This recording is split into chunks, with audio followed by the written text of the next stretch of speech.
Hey guys, Dobby back at you with another story about a cemetery at night. Here it goes. It was a moonlit October night in a forgotten corner of rural Pennsylvania, the kind of place where old family plots sit untouched for decades.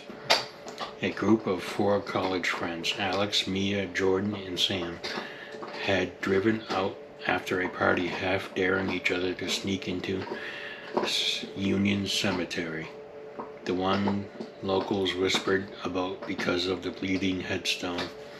They laughed it off as an urban legend, the grave of a 19th century man whose stone supposedly wept red every time it was replaced, till they had finally bolted an iron plate over it.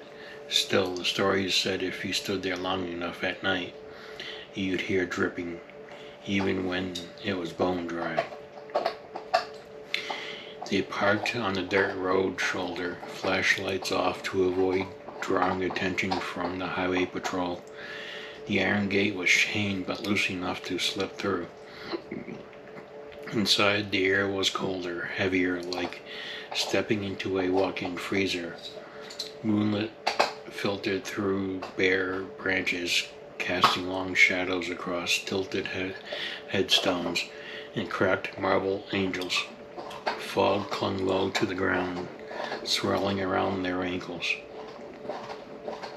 They found the Mosser stone near the back fence, tall, weathered, the iron plate still in place. No blood, of course, just moss and lichen. Jordan, the skeptic, tapped it with a knuckle. See? Nothing a bunch of bullshit. That's when the dripping started.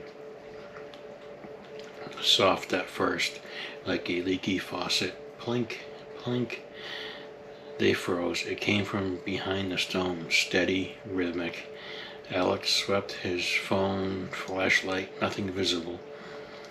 Just dark glass, but the sound kept going, louder now, like liquid hitting stone. Mia whispered, "Guys, look at the ground." A small puddle was forming at the base of the headstone, dark and glossy in the moonlight, not water, thicker. It smelled faintly metallic when they leaned closer. Sam laughed nervously. Probably just condensation or something, but his voice cracked. They decided to leave. As they turned, the fog thickened fast, unnatural, like someone had flipped a switch.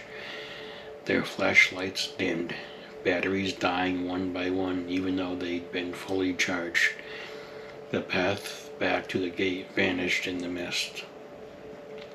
Headstones that had been landmarks now looked identical, rows twisting into endless mazes.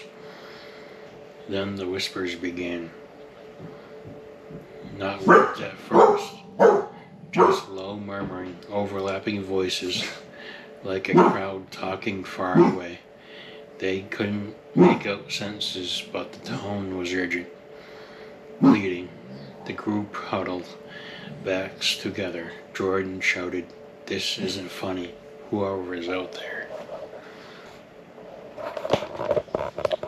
So I'm gonna interrupt the story. Shithead had to get his 2 cents in, but he doesn't speak English. I'm trying to get him to learn English, but I think he's doing a better job of training me. Anyways, a single clear voice cut through right beside Mia's ear. "You shouldn't have touched it," she yelped, spun. Nothing there but her hand, the one that had brushed the stone earlier, felt wet. She looked down. Her palm was streaked red, warm, fresh, not hers, not cut. The dripping turned into a steady stream now, audible from every direction.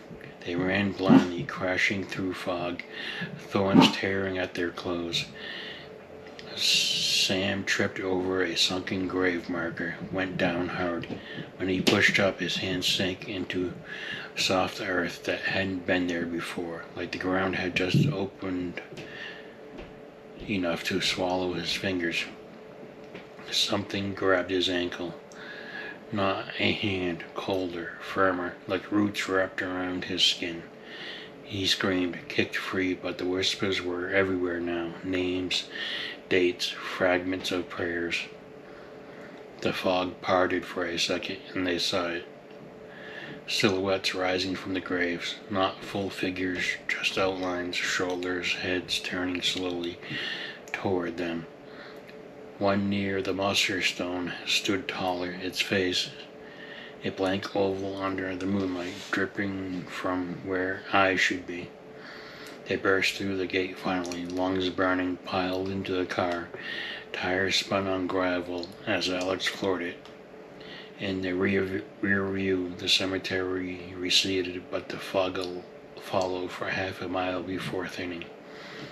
Back at the dorm, they cleaned up. Mia's hand was clean, no blood, no stain.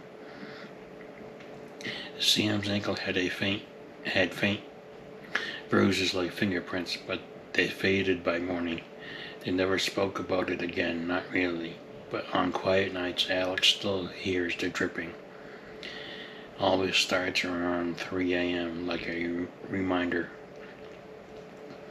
And sometimes when he checks his phone in the dark, the screen glitches for a second, shows a photo he never took, the muster stone, iron plate gone, fresh red streaking down the letters.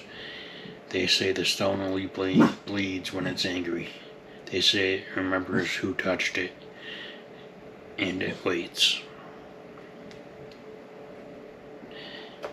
Thanks guys for listening. Hope it does something before nothing else puts you to sleep. And I'll see you in the next one. Remember to like, subscribe, share, thumbs up, thumbs down, never floats you up. Yeah, I'll see you in the next one. Bye.